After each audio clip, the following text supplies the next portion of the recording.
किसी ने क्या खूब कहा है कि सबको पता है अपने अपने कर्मों का खेल, वरना यूं ही माँ गंगा के किनारे भीड़ नहीं होती। नमस्कार दोस्तों, आप सुन रहे हैं हरीश को हरीश के ऑफिशियल चैनल से। लॉ ऑफ अट्रैक्शन का सही मतलब ये वीडियो आपको समझा ही देंगी। वीडियो को अंत तक देखिए, वीडियो कमाल की होने वाली है। अगर आपको ये कहानी जाननी है तो आपको रामायण में कुछ पीछे जाना पड़ेगा।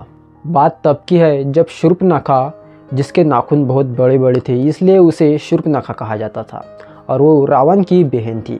और शूर्पणखा एक जीवा नामक आदमी से प्रेम कर बैठी थी, और प्रेम के चक्कर में उसने उसके साथ विवाह भी किया था।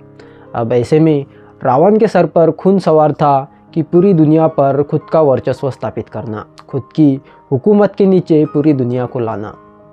तो ऐसे में उसका वो स्वार्थपना, उसके अंदर का जो ईगो था वो बाहर निकल गया, और उसने शूर्पणखा के पति को भी, मतलब अपने खुद के जीजा को भी एक युद्ध में मार दिया, जिसके चलते शूर्पणखा कुछ उसको नहीं कह सकी, क्योंकि उससे बहुत डरती थी। काफ़ी पराक्रमी था रावण। उससे डरने की वजह से उसने खुद से ही बात करना शुरू कर दिया, और बातों ही बातों में उसने रावण को श्राप दे दिया। अब श्राप उसने खुद को ये दिया था कि उसके मरने का रीज़न, रावण के मरने का कारण शूर्पणखा ही बनेंगी। सो दोस्तों, यहाँ से ही रावण का काल शुरू हो गया था। उसने बहुत खोजा, उसको ऐसा कोई भी व्यक्ति नहीं मिला जो रावण को मार सके। पर एक बार एक जंगल में उसे दो पुरुष और एक स्त्री एक जंगल में दिखे, जिनके चेहरे पर काफ़ी तेज था, और वो स्त्री मानो साक्षात लक्ष्मी का वास थी। तो ऐसे में उसने एक बहुत ही अद्भुत, बहुत ही सुंदर स्त्री का रूप धारण किया। अब ऐसे में उसने एक एक करके राम और लक्ष्मण के तरफ जाने लगी और दोनों को लुभाने लगी, क्योंकि उसको अपने वश में करना चाहती थी वो। पर वो ऐसा नहीं कर पाई, क्योंकि एक नर और दूसरा नारायण था। तो ऐसे में उनको वश में करना बहुत मुश्किल था। उन्होंने तो उसे पहले ही पहचान लिया था, पर दोनों को रामलीला तो रचनी थी, इसलिए उन्होंने, राम जी और लक्ष्मण जी ने उसको नहीं रोका। तो वो धीरे धीरे सीता मैया के पास गई और सीता मैया को अपने कैद में करने लगी। तब सीता मैया की चीख सुनकर लक्ष्मण जी उसके पास गए। अब लक्ष्मण जी उसके पास गए, ये भी रामलीला का ही एक भाग था। अब ऐसे में लक्ष्मण जी उसके पास जाकर सीता माता को बचाने लगे और शूर्पणखा की नाक काट दी।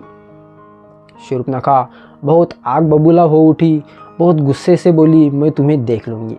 अब ऐसा कहकर वो वहाँ से गायब हो गई और अपने भाई रावण के पास चली गई। और उसके दिमाग में प्लान 3 भी तैयारी था। उसने रावण के पास जाकर रावण से कहा, तुम कैसे रावण हो, कैसे खुद को बहुत बलशाली बताते हो? तुमसे भी बलशाली 2 व्यक्ति है इस जंगल में, और उसकी स्त्री बहुत ही सुंदर है।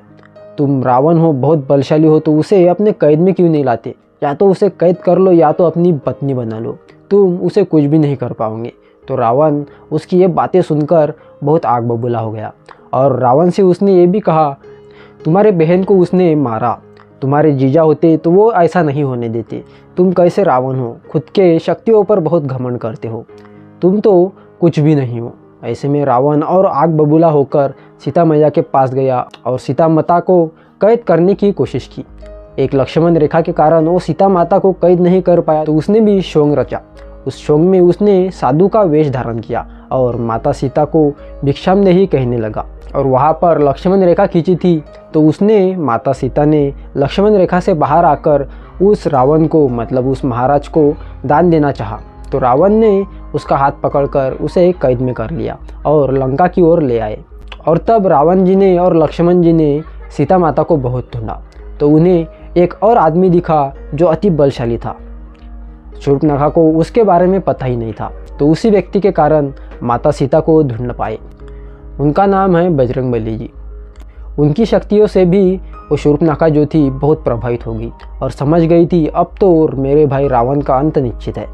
ऐसे में वो बहुत खुश हो गई, और ऐसा कर प्रभु श्री राम हनुमान जी की मदद से लंका पहुंची और रावण को मारने में सक्षम ठहरी।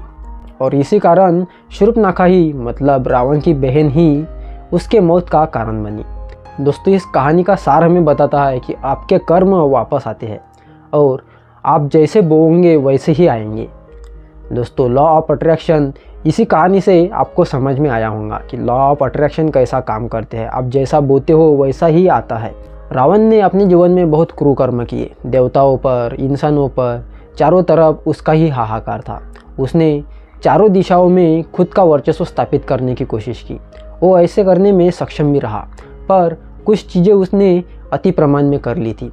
ऐसा करने की वजह से प्रभु श्री राम को, मतलब कि नारायण जी को, अपना राम रूप धरती पर छोड़ना पड़ा। उन्हें पता था कि राम जी अकेले ये कर तो पाएंगे, पर रामलीला तो रचानी थी। तो उन्होंने लक्ष्मण जी को भी और बजरंगबली जी को भी धरती पर बेचा और उन्हें बेचकर हमें बहुत सारे शिक्षा देने की कोशिश की। उसी में से एक छोटी सी कहानी थी, हमें बहुत कुछ शिक्षा देती है। लॉ ऑफ अट्रैक्शन, हमारे कर्म वापस आते हैं, इसी कहानी के जरिए हमें समझता है। और ऐसी बहुत सारी कहानियां हैं जो हमें सुननी बाकी है। दोस्तों रावण अगर शूर्पणखा के पति को नहीं मारता, खुद की शक्तियों पर घमंड नहीं करता, तो आज उसका ये दिन नहीं आता।